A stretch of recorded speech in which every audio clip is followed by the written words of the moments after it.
You're listening to The Mark Reardon Show on 97.1 FM Talk. Welcome to the 5 o'clock hour edition of The Mark Reardon Show. Brad Young sitting in with, of course, Sue Thomas and Abby hanging out with us today. And I part of the reason why I do this show is that I get to hang out and talk with people like George Rosenthal from ThrottleNet. George, great to talk to you, my friend. Great to talk to you as well. Thanks again for having me on. Another crazy day in tech world, huh? Yes. I mean, we just learned about it, and I will say we learned about it through a class action lawsuit. So there's the one advertisement for the attorneys. But we learned about this enormous breach that allegedly occurred back in April because we have a class action lawsuit filed against a company called National Public Data. It's a Florida-based background check company, and apparently there's essentially every human being who's ever had a Social Security number, that information is now out. Is that essentially correct? Yes. I tell you what, if you remember CrowdStrike from just a few weeks ago, if CrowdStrike was the biggest computer failure of all time, this may be the biggest data failure of all time. Jeez. This is 2.9 billion, with a B, records have been stolen. And they ironically call themselves USDoD, as in like Department of Defense. Yeah, exactly. I got the sick sense of humor. This data was stolen, though, from U.S., U.K., and Canada. It comes from all over. And so you imagine just plain text. If you just put, not even in a Word document, just plain text in a database, it's very, very minuscule data. They stole 277 gig of plain text data. So this is... Wow. Massive amounts of information. And it's not just social security numbers. This is names, date of birth, home addresses. This is phone numbers, email addresses, family member names, and relationships around the world, background information, and all kinds of personal identifiable information. So the fact that this company, this individual private company, actually held all of this data is absolutely mind-blowing. Yeah, because... that essentially means they know everything about all of us. But here's the question I have for you, George, and a couple of things, actually. But first of all, we know that this stuff is going to go on the dark web. But when you hear the dark web, people have a lot of questions. What is it? How does it work? How can they get away with it? Tell us briefly about, because you've actually dealt with these nasty individuals on the dark web. How does this information get there, and what happens once it gets to the dark web? That's a great question. So what they did was they put a sample of it out to kind of say, here's what we really have, and then they show how much they have. Now, they're getting money in two ways. They're holding this company ransom for $3.5 million, which is kind of like Dr. Evil putting his pinky to his mouth, because the amount of data they have, they could be asking for a lot more than $3.5 million. Sure. So they're making money on that side. On the back side, which is the dark web, they're out there and they're going to pass this along to many, many bad actors. So they're going to sell pieces of it, maybe the whole thing if they get a large amount. But then what happens with the dark web is it gets passed around from bad guy to bad guy, and they're making money and marking it up the price. And eventually it gets to somebody who is sophisticated enough to start stealing personal identities. That will start opening mortgages and cars and not, buying cars and doing things more extravagantly, opening a lot of expensive credit cards and so forth. But by the time it gets there, it's been bought and sold many, many times on the dark web. We're talking to George Rosenthal with ThrottleNet. And full disclosure, my law firm uses ThrottleNet, and it's a great company. He's not paying me to say it. I'm just telling you because I've thoroughly enjoyed working with ThrottleNet, but I needed to throw that out there just to be transparent.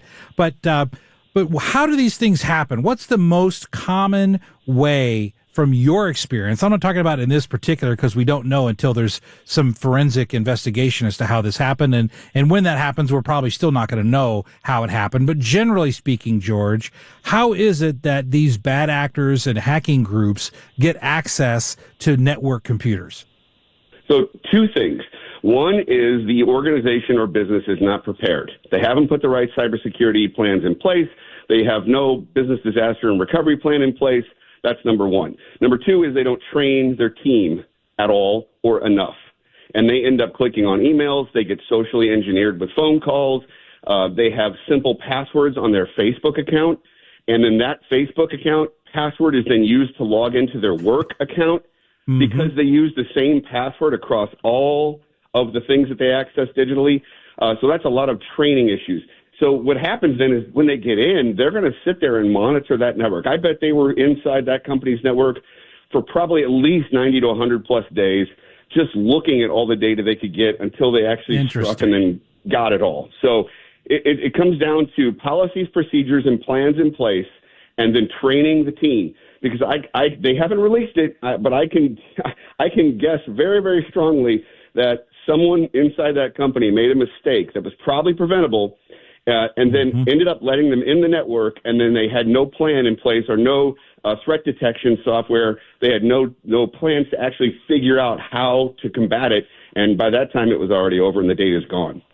And you briefly mentioned this a few moments ago, but I want to circle back to it, because when we hear about data breach stealing private information, what can bad actors do with that private information? Because some folks, I know, I've had these conversations, they think, well, you know what, nothing's private anymore, I don't really care. My life is an open book, and I don't care what they know. But how is it that bad actors can use and monetize our personal information in ways that we may not be aware of? I'll tell you there's a lot of different ways.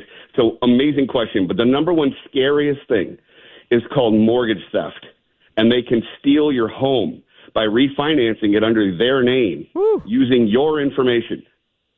So mortgage theft is a very, very serious problem, and so yes, you can getting a credit card opened up and messing with your credit rating is bad. Okay, yes. So, getting a bad credit rating and then having to spend 6 to 9 months rebuilding it is bad. But losing your home is extremely serious. And that's really like the next level of identity theft, isn't it? Correct. Yes. Now, again, it takes several buys and purchases on the dark web before it gets to somebody sophisticated enough to do that. But this kind of information, they have everything they would possibly need to refinance a home or purchase a home under your name. How did they do that, George? If it's under your name, or did you say they could do it under their name? How does that work? So, they're very sophisticated. So if they have your social security number, your date of birth, your home address, your email address, they have everything about you, they can then go and get identification made. They can get social security cards resent to them. Absolutely, and they can set up P.O. boxes and use that as a fraudulent front. There's so many different ways that they're very sophisticated. These are not stupid people at all. The problem is they're just very, very, very bad. And there's a lot of things you guys can do out there to protect yourself. The key is making sure that you are scanning all your devices for malware. You're looking for any type of threats like that. I would recommend today changing all your passwords for banking and financial information immediately. You can freeze your credit. That is something that's very important. If you're not going to be making any large purchases for a little while, I would go to all 3 of the credit bureaus and freeze your credit so they can't do anything with it. The other thing I would do is I would sign up for any type of identity theft monitoring and protection immediately. If you don't already have something, I would go get something right away. And I'm guessing if your password is password, you should change it. Yes. And according to Microsoft, that's still the number one password used. It's password 1. Unbelievable. Sometimes it's password 1 with an exclamation point. That is the number one password used in the country. It's crazy. Wow. Yeah, and then they use it for the same thing across the board. You'll use it for your credit card login, your Facebook login, your network login at work. Major, major mistake. And of course, we're talking to George Rosenthal. He's the one of the owners at ThrottleNet. And George, even though, and I know because I've been through this to some extent with clients, but when there's a data breach, I know that the FBI will get involved and reports can be filed with the FBI. But essentially, aren't most of these hacking groups based overseas? Yes, a lot of them are. In fact, yes, a majority of them are all over the place. Southeast Asia, Russia, China, the typical stereotype organizations are going to be over there. It is, though, important to report it. The FBI recommends to not pay the ransom. It all depends on the situation you're in. You definitely want to consult your IT, consulting company, your IT department. You want to talk to your attorney. You want to talk to all the different situations that you're in, because a lot of times this can take out your entire business. So not paying the ransom could destroy you, whereas you may pay the ransom and then you got a good chance of getting some or most of your data back. But it is recommended you not pay the ransom for sure. And we've been bouncing back and forth between corporate hacking and what individuals can do for themselves.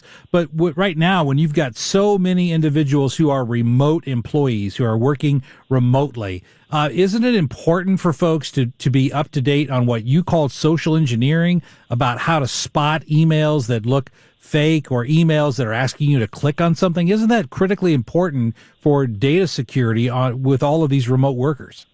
Oh my gosh, yes. So many levels. If you're a company, if you're not using some sort of professional cybersecurity plan, and please don't go buy a router at Best Buy if you're a corporation and start working on your company data from home like that. One thing ThrottleNet does, we will come out to your business, we'll cater lunch, and we do a free, completely no strings attached cybersecurity awareness training, because it's so important now to teach everybody how to handle all of these things, what to look out for in emails, what to look out for in text messages. I would say to the general public, the average Joe Sue out there, I would say if you get a phone call from a stranger right now, don't pick it up and talk to them, and especially don't give them any money. Microsoft's not going to call you. Facebook's not going to call you. If you get a fraudulent call like that, immediately hang up. Because remember, part of the data that was stolen was not only your name, not only your address, but it was your phone number that included in that data. George, some of these emails are so good now. I mean, they look really, really real. They have gotten it. Spooky. They have really taken it down to a higher level. It's more and more difficult to see. It really is. You know, they're using artificial intelligence now. So they're using ChatGPT. They're using Google's AI. And so we have a system where we train all of our clients' employees, and we do mock phishing attacks. And we do it on ourselves included. And I'll be upfront with you. I failed. I actually clicked on an email I should not have clicked on. And you would think that me would never have clicked on this thing. But it was so good looking. It looked like the real deal. And it just so happened I was waiting on a package from Amazon, and I clicked the link. Don't do that. So it's definitely important to never click on anything email, especially now the big thing is targeted text messaging.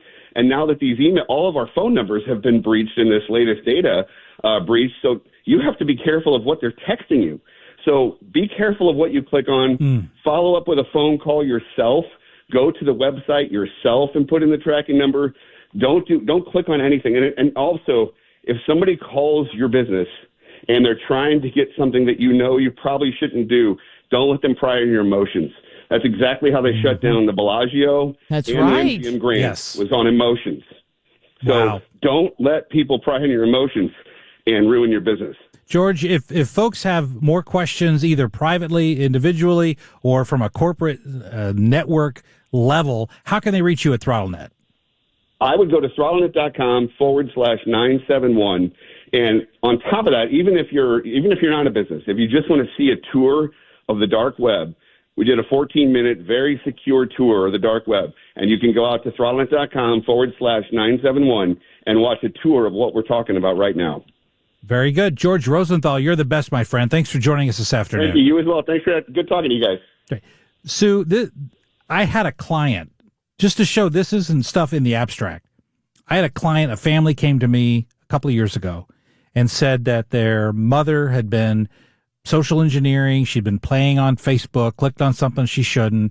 People started asking her for money. Oh, gosh. She gave it. She went out and took out $100,000, a second mortgage on the house. No. She was elderly. She gave the money to these people who attacked her, or not attacked her, but reached out to her through social media using these types of tactics. And it's real. It is real.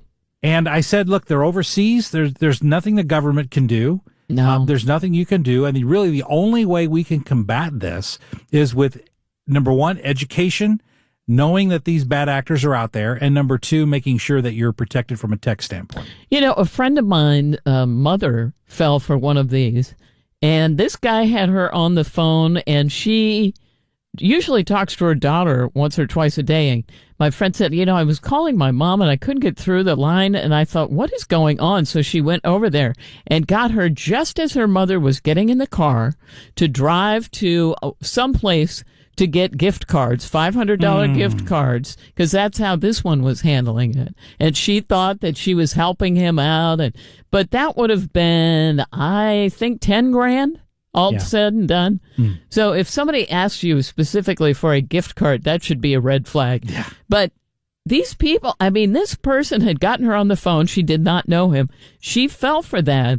Just this personal, she thought she had a personal relationship with him within a 2-hour period. Yeah, and they're very good at social engineering. And that's the thing. George just mentioned this at the tail end of the interview, but the fact that this data breach combines Social Security number, address, and phone number. The phone number is key. When you put that now, people aren't used to, some people I think are used to, I'm going to get spam emails, right? But they're not used to getting spam texts. And texts from people that said, hey, so-and-so, I haven't seen you in a while. This is my new phone number. And they can use that social engineering in a way that we haven't dealt with because of the combination of those factors, the social, the address, and the phone number. And that's what people need to know. It's really scary. It really is scary. There's some other